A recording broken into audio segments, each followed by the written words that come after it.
लालची कुत्ते की कहानी। एक गांव में एक लालची कुत्ता रहता था। वह गांव में घूम घूम कर खाने की तलाश करता था। वह इतना लालची था कि उसे जितना भी खाने के लिए मिलता था उसे कम ही लगता था।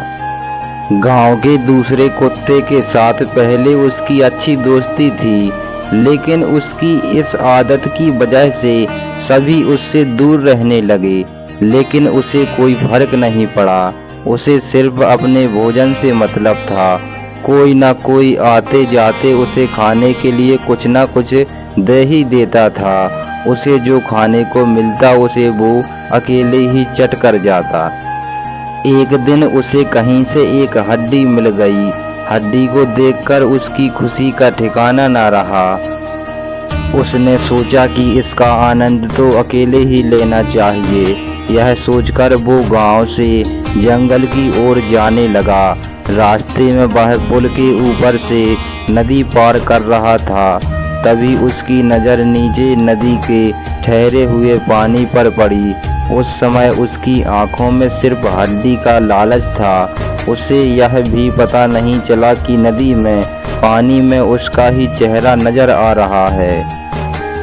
उसे लगा कि नीचे भी कोई कुत्ता है जिसके पास एक और हड्डी है। उसने सोचा कि क्यों ना उसकी भी हड्डी छीन लूं, तो मेरे पास 2 हड्डियां हो जाएंगी। फिर मैं एक साथ 2 हड्डियों के मज़े से खाऊंगा। ऐसा सोचकर वह जैसे ही पानी में कूदा, उसके मुंह से हड्डी सीधे नदी में जा गिरी। मुंह से छूटकर हड्डी के पानी में गिरते ही कुत्ते को होश आया और उसे अपने किए पर पछतावा हुआ। तो दोस्तों, इस कहानी से हमें यह सीख मिलती है कि हमें कभी भी लालच नहीं करना चाहिए। लालच करने से हमारा ही नुकसान होता है। तो दोस्तों, आपको ये कहानी कैसी लगी? वीडियो को एक प्यारा सा लाइक करके चैनल को सब्सक्राइब करके घंटी अवश्य दबाएं। मिलते हैं ऐसे ही और कहानी के साथ।